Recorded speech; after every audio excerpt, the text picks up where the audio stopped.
Paulo e Estevão, capítulo 3, Lutas e humilhações, parte D. Atingiu as primeiras ruas de Tarso de alma opressa. As recordações sucediam-se ininterruptas. Batendo à porta do lar paterno, pela fisionomia indiferente dos servos, compreendeu como voltava transformado. Os 2 criados mais antigos não o reconheceram. Guardou silêncio e esperou. Ao fim de longa espera, o genitor foi recebê-lo.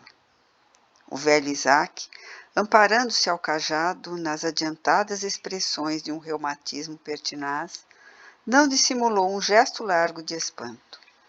É que reconhecera de pronto o filho. Meu filho, disse com voz enérgica, procurando dominar a emoção. Será possível que os olhos me enganem?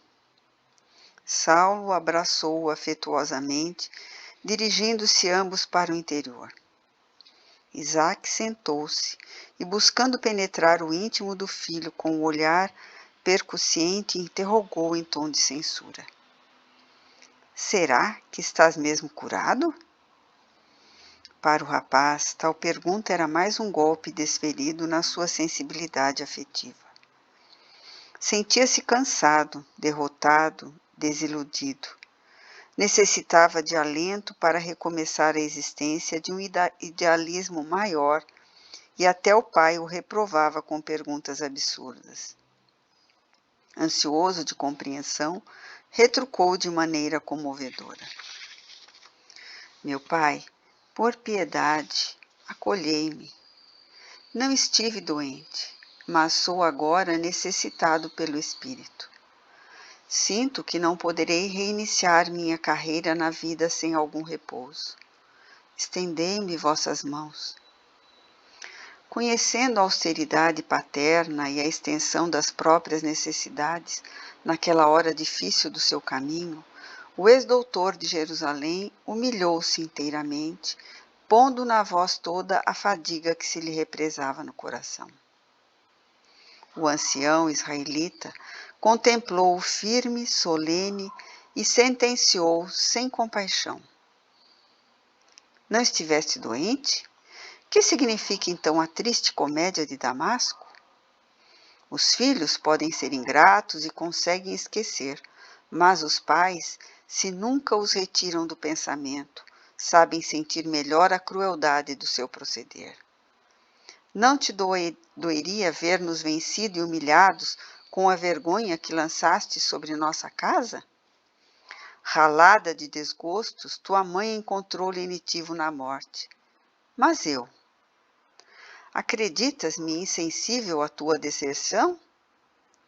Se resisti foi porque guardava a esperança de buscar Jeová, supondo que tudo não passasse de mal-entendido, que uma perturbação mental houvesse atirado contigo na incompreensão e nas críticas injustificáveis do mundo. Criei-te com todo o desvelo que um pai da nossa raça costuma dedicar ao único filho varão.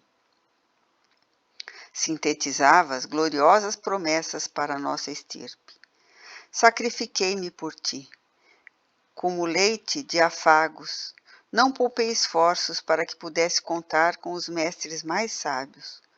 Cuidei da tua mocidade, enchi-te com ternura do coração.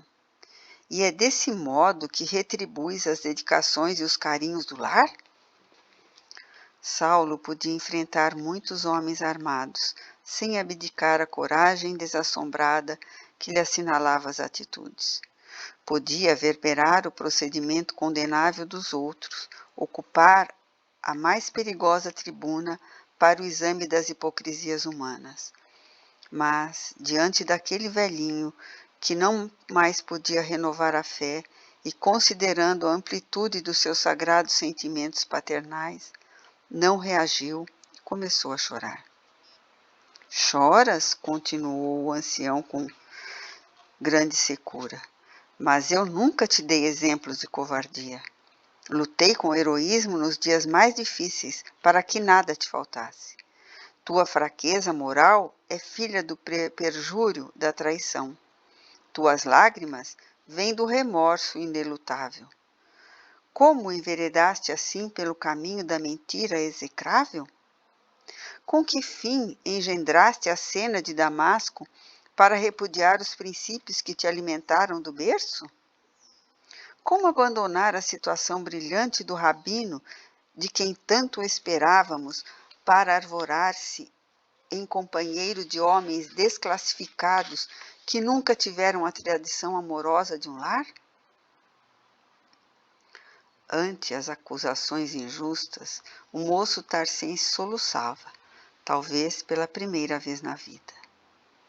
Quando soube que ias desposar uma jovem sem pais conhecidos, prosseguia o velho implacável, surpreendi-me, esperei que te pronunciasse diretamente. Mais tarde, Dalila e o marido eram compelidos a deixar Jerusalém precipitadamente, ralados de vergonha com a ordem de prisão que a sinagoga de Damasco requisitava contra ti.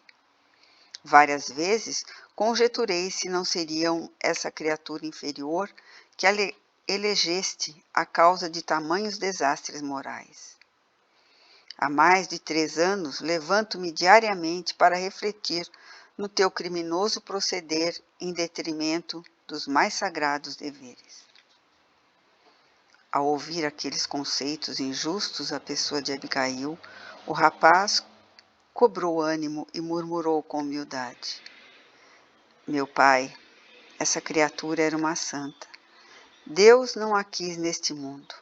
Talvez, se ela ainda estivesse viva, se ela ainda vivesse, teria eu o cérebro mais equilibrado para harmonizar a minha nova vida. O pai não gostou da resposta, embora a objeção fosse feita em tom de obediência e carinho. Nova vida? Glosou irritado. Que queres dizer com isso? Saulo enxugou as lágrimas e respondeu resignado. Quero dizer que o episódio de Damasco não foi ilusão e que Jesus reformou minha vida. Não poderias ver em tudo isso rematada loucura? Continuou o pai com espanto. Impossível! Como abandonar o amor da família, as tradições veneráveis do teu nome, as esperanças sagradas dos teus para seguir um carpinteiro desconhecido? Saulo compreendeu o sofrimento moral do genitor quando assim se exprimia. Teve ímpetos de atirar-se-lhe nos braços amorosos, falar-lhe do Cristo, proporcionar-lhe entendimento real da situação. Todavia, prevendo simultaneamente a dificuldade de se fazer compreendido, observava-o resignado, enquanto ele prosseguia de olhos úmidos, revelando a mágoa e a cólera que o dominavam. Como pode ser isso? Se a doutrina malfadada do carpinteiro de Nazaré impõe criminosa indiferença pelos laços mais santos da vida, como negar-lhe nocividade e bastardia? Será justo preferir um aventureiro que morreu entre malfeitores ao pai digno e trabalhador que envelheceu no serviço honesto de Deus? Mas, pai, dizia o moço em voz súplice, o Cristo é o Salvador prometido. Isaac pareceu agravar a própria fúria. Blasfemas! Gritou. Não temes insultar a providência divina? As esperanças de Israel não poderiam repousar numa fronte que se esvaiu no sangue do castigo entre ladrões. Estás louco. Exijo a reconsideração de suas atitudes. Enquanto fez uma pausa, o convertido objetou. É certo que meu passado está cheio de culpas, quando não hesitei em perseguir as expressões da verdade. Mas, de 3 anos a esta parte, não me recordo de ato algum que necessite de reconsideração. O ancião pareceu atingir o auge da cólera e exclamou áspero. Sinto que as palavras generosas não quadram a tua razão perturbada. Vejo que tenho esperado em vão para não morrer odiando alguém. Infelizmente, sou obrigado a reconhecer nas tuas atuais decisões um louco ou um criminoso vulgar. Portanto, para que nossas atitudes se definam, peço-te que escolhas em definitivo entre mim e o desprezível carpinteiro.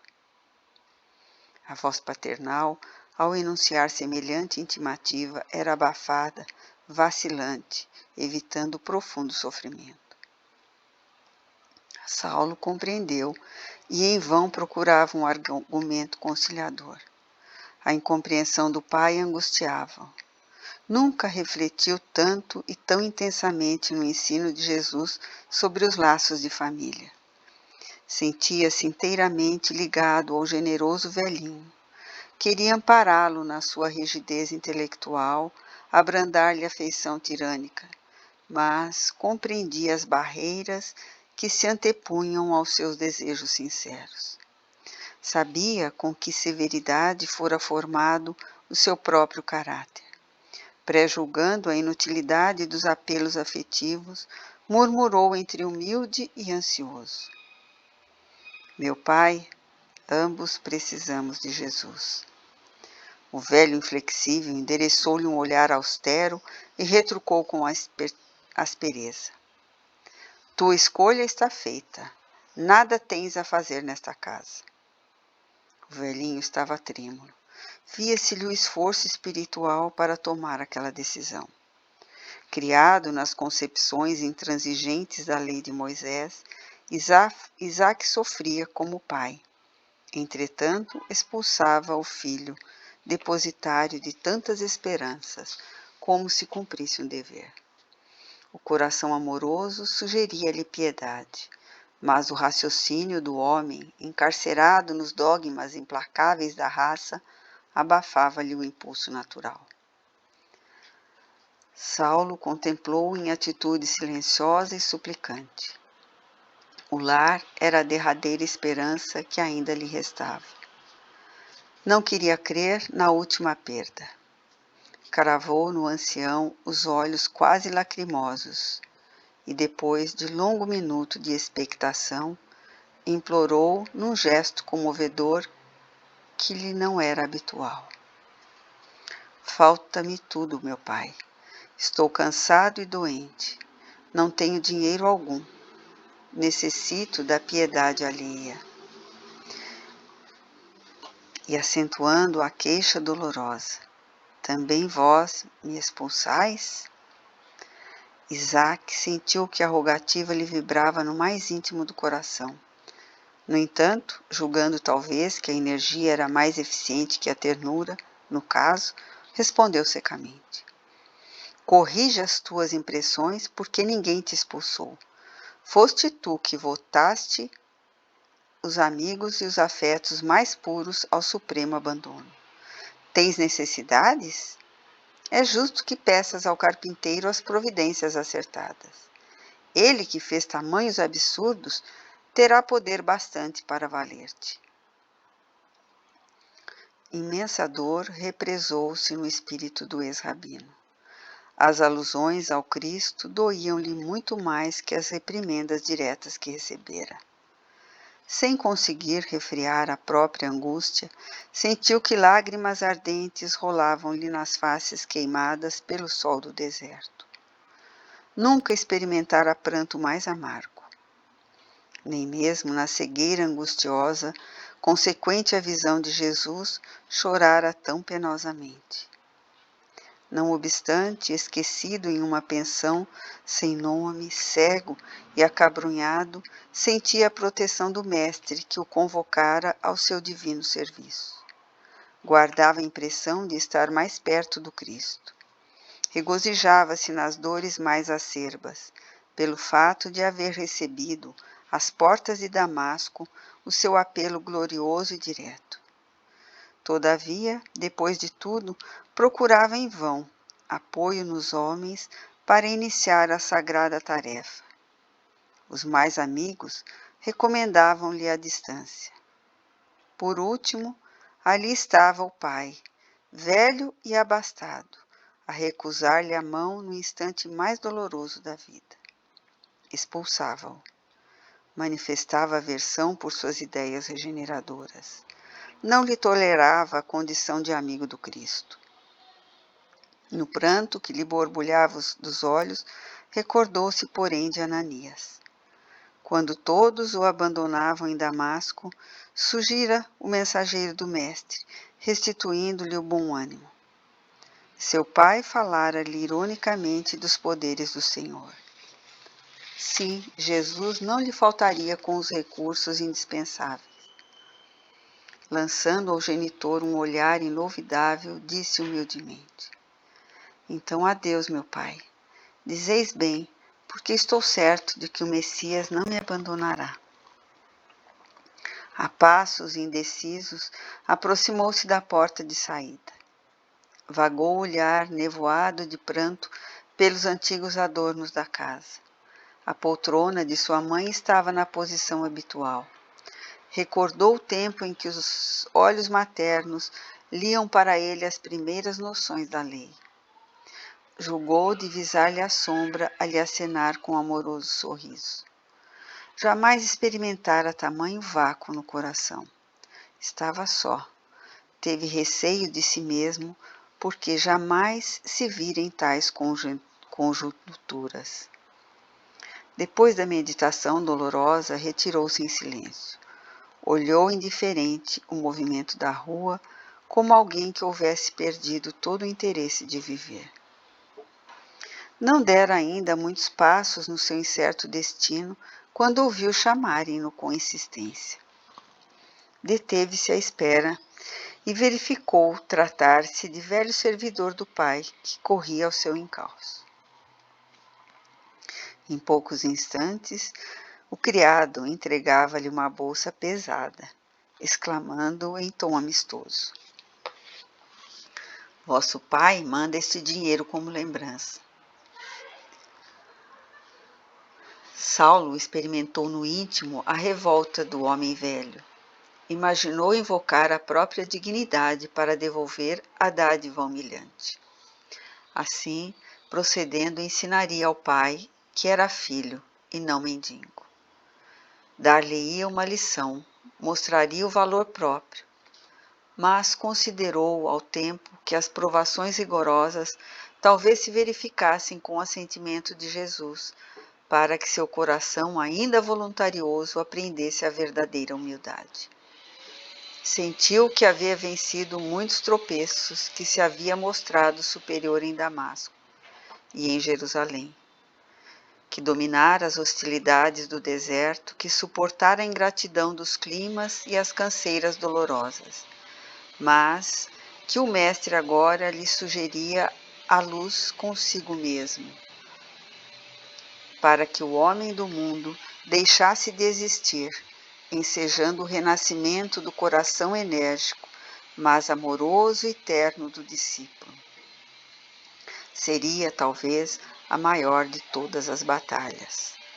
Assim compreendeu, em um relance, e buscando vencer-se a si mesmo, tomou a bolsa com resignado sorriso, guardou-a humildemente entre as dobras da túnica, saudou o servo com expressões de agradecimento e disse, esforçando-se por evidenciar alegria: Sinésio, conte a meu pai o contentamento que me causou com a sua carinhosa oferta, e diga-lhe que rogo a Deus que o ajude. Seguindo o curso incerto de sua nova situação, viu na atitude paterna o reflexo dos antigos hábitos do judaísmo. Como pai, Isaque não queria parecer ingrato e inflexível, procurando ampará-lo, mas, como fariseu, nunca lhe suportaria a renovação das ideias. Com ar indiferente, tomou leve refeição em modesta locanda. Entretanto, não conseguia tolerar o movimento das ruas. Tinha sede de meditação e silêncio. Precisava ouvir a consciência e o coração antes de assentar os novos planos de vida. Procurou afastar-se da cidade. Como eremita anônimo, buscou o campo agreste. Depois de muito caminhar sem destino, atingiu os arredores do Tauro. Começava o cortejo das sombras tristes da tarde. Exausto de fadiga, descansou junto de uma das inumeráveis cavernas abandonadas. Muito ao longe, Tarso repousava entre arvoredos. As auras vespertinas vibrantes no ambiente, sem perturbar a palidez das coisas. Mergulhado na quietude da natureza, Saulo recuou mentalmente ao dia da sua radical transformação. Lembrou o abandono na pensão de Judas, a indiferença de Sadoc à sua amizade. Rememorou a primeira reunião de Damasco, na qual suportara tantos apupos, ironias e sarcasmos. Demandara Palmira, ansioso pela assistência de Gamaliel, a fim de penetrar a causa do Cristo. Mas o nobre mestre lhe aconselhara o insulamento no deserto. Recordou as duras dificuldades do tear e a carência de recursos de toda a espécie no oásis solitário. Naqueles dias silenciosos e longos, jamais pudera esquecer a noiva morta, lutando por erguer-se espiritualmente acima dos sonhos desmoronados. Por mais que estudasse o Evangelho, intimamente experimentava singular remorso pelo sacrifício de Estevão, que a seu ver fora a pedra tumular do seu noivado futuroso. Suas noites estavam cheias de infinitas angústias. Às vezes, em pesadelos dolorosos, sentia-se de novo em Jerusalém, assinando sentenças iníquas. As vítimas da grande perseguição acusavam-no, olhando-o assustadas, como se a sua fisionomia fosse a de um monstro. A esperança no Cristo reanimava-lhe o espírito resoluto. Depois de provas ásperas, deixara a solidão para regressar à vida social. Novamente em Damasco, a sinagoga o recebeu com ameaças. Os amigos de outros tempos, com profunda ironia, lançavam-lhe epitetos cruéis. Foi-lhe necessário fugir como criminoso comum, saltando muros pela calada da noite. Depois, buscara Jerusalém na esperança de fazer-se compreendido. Contudo, Alexandre, em cujo espírito culto pretendia encontrar melhor entendimento, recebera-o como visionário e mentiroso. Extremamente fatigado, batera à porta da igreja do caminho, mas fora obrigada a recolher-se a uma reles hospedaria por força das suspeitas ajustadas dos apóstolos da Galileia. Doente e abatido, fora levado à presença de Simão Pedro, que lhe ministrara lições de alta prudência e excessiva bondade. Mas, a exemplo de Gamaliel, aconselhara-lhe prévio recolhimento, discrição, aprendizado em suma. Embalde, procurava um meio de harmonizar as circunstâncias, de maneira a cooperar na obra do Evangelho, e todas as portas pareciam fechadas ao seu esforço. Afinal, dirigira-se a Tarso, ansioso do amparo familiar para reiniciar a vida. A atitude paterna só lhe agravara as desilusões. Repelindo-o, o genitor lançava-lhe num abismo. Agora começava a compreender que reincentar a existência não era volver à atividade do ninho antigo, mas principiar do fundo da alma, o esforço interior, alijar o passado nos mínimos resquícios, ser outro homem, enfim. Compreendia a nova situação, mas não pôde impedir as lágrimas que se lhe afloravam copiosas.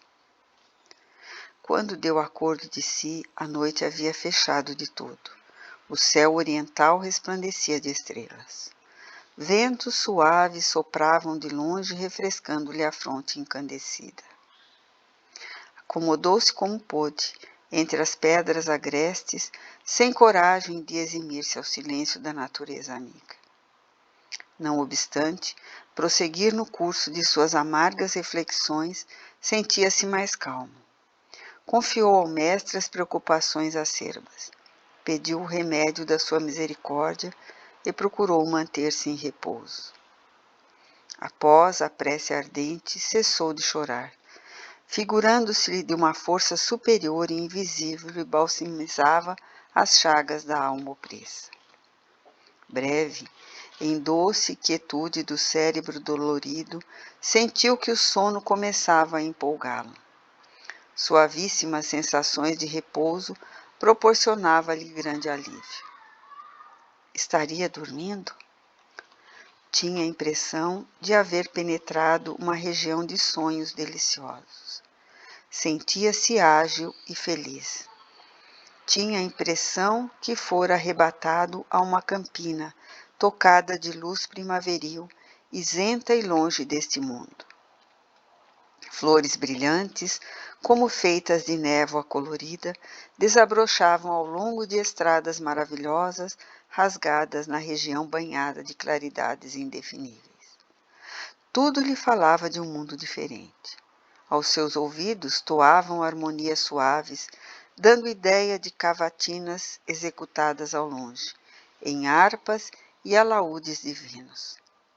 Desejava identificar a paisagem, definir-lhe os contornos, enriquecer observações, mas um sentimento profundo de paz deslumbrava-o inteiramente. Devia ter penetrado em um reino maravilhoso, porquanto os portentos espirituais que se patenteavam a seus olhos excediam todo entendimento. Mal não havia despertado desse deslumbramento quando se sentiu presa de novas surpresas com a aproximação de alguém que pisava de leve, acercando-se de mansinho. Mas, alguns instantes, viu Estevão e Abigail à sua frente, jovens e formosos, envergando vestes tão brilhantes e tão alvas que mais se assemelhavam péplos de neve translúcida. Incapaz de traduzir as sagradas comoções da sua alma, Saulo de Tarso ajoelhou-se e começou a chorar. Os dois irmãos se voltavam a encorajá-lo, aproximaram-se com generoso sorriso. Levanta-te, Saulo, disse Estevão com profunda bondade. Que é isso? Choras? Perguntou Abigail em tom blandicioso. Estarias desalentado quando a tarefa apenas começa? O moço tarcense, agora de pé, desatou em pranto convulsivo. Aquelas lágrimas não eram somente um desabafo do coração abandonado no mundo. Traduziam um júbilo infinito, uma gratidão imensa a Jesus, sempre pródigo de proteção e benefícios. Quis aproximar-se, oscular as mãos de Estevão, rogar perdão para o nefando passado. Mas foi o mártir do caminho que, na luz de sua ressurreição gloriosa, aproximou-se do ex-rabino e o abraçou efusivamente, como se o fizesse a um irmão amado. Depois, beijando-lhe a fronte, murmurou com ternura. Saulo, não te detenhas no passado. Quem haverá no mundo isento de erros? Só Jesus foi puro. O ex-discípulo de Gamaliel sentia-se mergulhado em verdadeiro oceano de venturas. Queria falar das suas alegrias infindas, agradecer tamanhas dádivas, mas indômita emoção lhe selava os lábios e confundia o coração. Amparado por Estevão, que lhe sorria em silêncio, viu Abigail mais formosa que nunca, recordando-lhe as flores da primavera na casa humilde do caminho de Jope. Não pôde furtar-se às reflexões do homem, esquecer os sonhos desfeitos, lembrando-os, acima de tudo, naquele glorioso minuto de sua vida.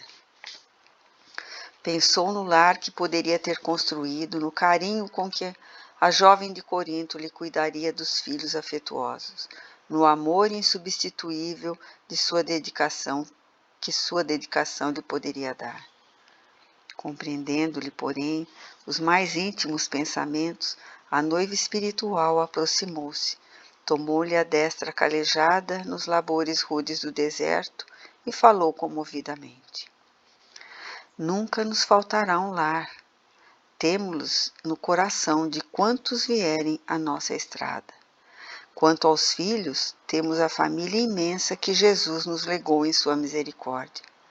Os filhos do Calvário são nossos também. Eles estão em toda parte esperando a herança do Salvador. O moço tarcense estendeu a carinhosa advertência, arquivando-a no íntimo do coração. Não te entregues ao desalento, continuou Abigail, generosa e solícita. Nossos antepassados conheceram o Deus dos exércitos, que era o dono dos triunfos sangrentos, do ouro e da prata do mundo. Nós, porém, conhecemos o Pai, que é o Senhor de nosso coração. A lei nos destacava a fé pela riqueza das dádivas materiais nos sacrifícios, mas o Evangelho nos conhece pela confiança inesgotável e pela fé ativa ao serviço do Todo-Poderoso. É preciso ser fiel a Deus, Saulo. Ainda que o mundo inteiro se voltasse contra ti, possuirias o tesouro inesgotável do coração fiel. A paz triunfante do Cristo é da alma laboriosa que obedece e confia. Não tornes a recalcitrar contra os aguilhões. Esvazia-te dos pensamentos do mundo. Quando hajas esgotado a derradeira gota da posca, dos enganos terrenos, Jesus encherá teu espírito de claridades imortais. Experimentando infinito consolo, Saulo chegava a perturbar-se pela incapacidade de articular uma frase. As exortações de Abigail calar-lhe-iam para sempre. Nunca mais permitiria que o desânimo se apossasse dele.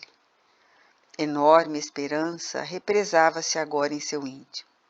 Trabalharia para o Cristo em todos os lugares e circunstâncias.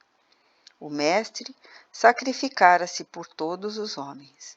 Dedicar-lhe a existência representava um nobre dever. Enquanto formulava esses pensamentos, recordava a dificuldade de harmonizar-se com as criaturas. Encontraria lutas. Lembrou a promessa de Jesus de que estaria presente onde houvesse irmãos reunidos em seu nome. Mas tudo lhe pareceu subitamente difícil naquela rápida operação intelectual. As sinagogas combatiam-se entre si. A própria igreja de Jerusalém tendia novamente às influências judaizantes. Foi aí que Abigail respondeu de novo aos seus apelos íntimos, exclamando com infinito carinho: Reclamas, companheiros, concordes contigo nas edificações evangélicas. No entanto, é preciso lembrar que Jesus não os teve. Os apóstolos não puderam concordar com o Mestre, senão com o auxílio do céu, depois da ressurreição e do Pentecostes. Os mais amados dormiam enquanto ele, agoniado, orava no horto. Uns negaram-no, outros fugiram na hora decisiva. Concorda com Jesus e trabalha. O caminho para Deus está subdividido em verdadeira infinidade de planos. O espírito passará sozinho de uma esfera para outra. Toda elevação é difícil, mas somente aí encontramos a vitória real. Recorda a porta estreita das lições evangélicas e caminha. Quando seja oportuno, Jesus chamará ao teu labor os que possam concordar contigo em seu nome. Dedica-te ao Mestre em todos os instantes de tua vida. Serve-o com energia e ternura, como quem sabe que a realização espiritual reclama o concurso de todos os sentimentos que enobreçam a alma. Saulo estava enlevado. Não podia traduzir as sensações cariciosas que lhe representavam no coração, tomado de inefável contentamento. Esperanças novas bafejavam-lhe a alma. Em sua retina espiritual desdobrava-se radioso futuro. Quis mover-se, agradecer a dádiva sublime, mas a emoção privava-o de qualquer manifestação afetiva. Entretanto, pairava-lhe no espírito uma grande interrogação. Que fazer doravante para triunfar? Como completar as noções sagradas que lhe competia exemplificar praticamente sem anotação de sacrifícios? Deixando perceber-lhe que lhe ouvia as mais secretas interpelações, Abigail adiantou-se sempre carinhosa. Saulo, para a certeza da vitória no escabroso caminho, lembra-te de que é preciso dar. Jesus deu ao mundo quanto possuía e, acima de tudo, deu-nos a compreensão intuitiva das nossas fraquezas, para tolerarmos as misérias humanas. O moço tarcense notou que Estevão, nesse interim, se despedia, endereçando-lhe um olhar fraterno. Abigail, por sua vez, apertava-lhe as mãos com imensa ternura. O ex-rabino desejaria prolongar a deliciosa visão para o resto da vida, manter-se junto dela para sempre. Contudo, a entidade querida esboçava um gesto de amoroso adeus. Esforçou-se, então, por catalogar apressadamente suas necessidades espirituais, desejoso de ouvi-la relativamente aos problemas que o defrontavam. Ansioso de aproveitar as mínimas parcelas daquele glorioso, fugaz minuto, Saulo alinhava mentalmente grande número de perguntas. Que fazer para adquirir a compreensão perfeita dos desígnios do Cristo? Ama, respondeu Abigail espontaneamente. Todavia, como proceder de modo a enriquecermos na virtude divina? Jesus aconselha o amor aos próprios inimigos. Entretanto, considerava quão difícil devia ser semelhante realização. Penoso testemunhar dedicação sem o real entendimento dos outros. Como fazer para que a alma alcançasse tão elevada expressão de esforço com Jesus Cristo? Trabalha, esclareceu a noiva amada, sorrindo bondosamente. Abigail tinha razão. Era necessário realizar a obra de aperfeiçoamento interior. Desejava ardentemente fazê-lo. Para isso, insular-se no deserto por mais de 1000 dias consecutivos. Todavia, voltando ao ambiente do esforço coletivo, em cooperação com antigos companheiros, acalentava sadias esperanças que se converteram em dolorosas perplexidades. Que providências adotar contra o desânimo destruidor? Espera, disse ela ainda, em um gesto de terna solicitude, como quem desejava esclarecer que a alma deve estar pronta a atender ao programa divino em qualquer circunstância, livre de caprichos pessoais. Ouvindo-a, Saulo considerou que a esperança fora sempre a companheira dos seus dias mais ásperos. Saberia aguardar o porvir com as bênçãos do Altíssimo. Confiaria na sua misericórdia. Não desdenharia as oportunidades do serviço redentor. Mas os homens? Em toda a parte medrava a confusão nos espíritos. Reconhecia que, de fato, a concordância geral a respeito dos ensinamentos do Mestre Divino representava uma das realizações mais difíceis no desdobramento do Evangelho. Mas, além disso, as criaturas pareciam igualmente desinteressadas da verdade e da luz. Os israelitas agarravam-se à lei de Moisés, intensificando o regime das hipocrisias farisaicas. Os seguidores do caminho aproximavam-se novamente das sinagogas, fugiam dos gentios, submetiam-se rigorosamente aos processos de circuncisão. Onde a liberdade do Cristo? Onde as vastas esperanças que o seu amor trouxera à humanidade inteira, sem exclusão dos filhos de outras raças? Concordavam em que se fazia indispensável amar, trabalhar, esperar. Entretanto, como agir no âmbito de forças tão heterogêneas? Como conciliar as grandiosas lições do Evangelho com a indiferença dos homens? Abigail apertou-lhe as mãos com mais ternura a indicar-lhe as despedidas e acentuou docemente: perdoa. Em seguida, seu vulto luminoso pareceu diluir-se, como se fosse feito de fragmentos de aurora. Empolgado pela maravilhosa revelação, Saulo viu-se só, sem saber como coordenar as expressões do próprio deslumbramento. Na região que se coroava de claridades infinitas, sentia-se vibrações de misteriosa beleza. Aos seus ouvidos continuavam chegando ecos longínquos de sublimes harmonias siderais, que pareciam traduzir mensagem de amor oriundas de sóis distantes. Ajoelhou-se e orou. Agradeceu ao Senhor a maravilha das suas bênçãos. Daí em instante, como se energias imponderáveis o reconduzissem ao ambiente da terra, sentiu-se no leito rústico improvisado entre as pedras. Incapaz de esclarecer o prodigioso fenômeno, Saulo de Tarso contemplou os céus embevecido. O infinito azul do firmamento não era um abismo em cujo fundo brilhavam estrelas. A seus olhos, o espaço adquiria nova significação. Devia estar cheio de expressões de vida que o homem comum não era dado compreender. Haveria corpos celestes como os havia terrestres. A criatura não estava abandonada, em particular pelos poderes supremos da criação. A bondade de Deus excedia toda a inteligência humana.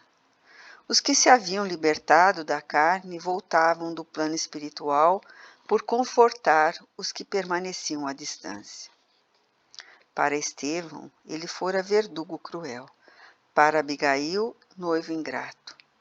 Entretanto, permitia o Senhor que ambos regressassem à paisagem caliginosa do mundo, reanimando-lhe o coração. A existência planetária alçava novo sentido nas suas elucubrações profundas. Ninguém estaria abandonado. Os homens mais miseráveis teriam no céu quem os acompanhasse com desvelada dedicação. Por mais duras que fossem as experiências humanas, a vida agora assumia nova feição de harmonia e belezas eternas. A natureza estava calma. O luar esplendia no alto em vibrações de encanto indefinível. De quando em quando, o vento sussurrava de leve, espalhando mensagens misteriosas. Lufadas cariciosas acalmavam a fronte do pensador, que se embevecia na recordação imediata de suas maravilhosas visões do mundo invisível. Experimentando uma paz até então desconhecida, acreditou que renascia naquele momento para uma existência muito diversa. Singular serenidade tocava-lhe o espírito. Uma compreensão diferente felicitava-o para o reinício da jornada no mundo. Guardaria o lema de Abigail para sempre: o amor, o trabalho, a esperança e o perdão seriam seus companheiros inseparáveis. Cheio de dedicação por todos os seres, aguardaria as oportunidades que Jesus lhe concedesse, abstendo-se de provocar situações, e nesse passo saberia tolerar a ignorância ou as fraquezas alheias, ciente de que também ele carregava um passado condenável que nada obstante merecera a compaixão do Cristo. Somente muito depois, quando as brisas leves da madrugada anunciavam o dia, o ex-doutor da lei conseguiu conciliar o sono. Quando despertou, era manhã alta. Muito ao longe, Tarso havia retomado seu movimento habitual.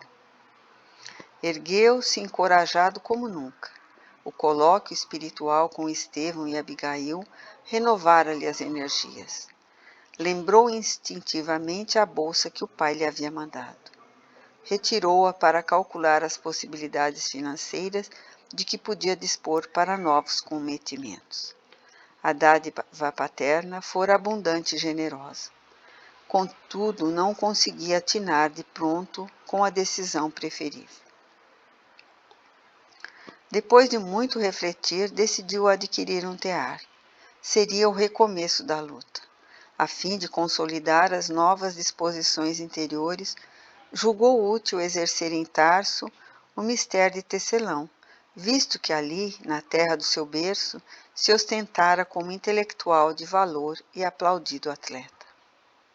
Dentro em pouco, era conhecido pelos conterrâneos como humilde tapeceiro.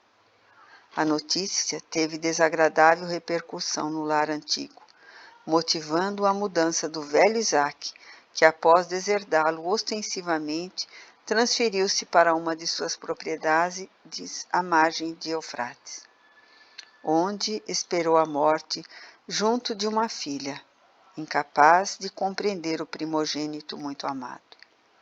Assim, durante 3 anos, o solitário tecelão das vizinhanças do Tauro exemplificou a humildade e o trabalho, esperando devotadamente que Jesus o convocasse ao testemunho.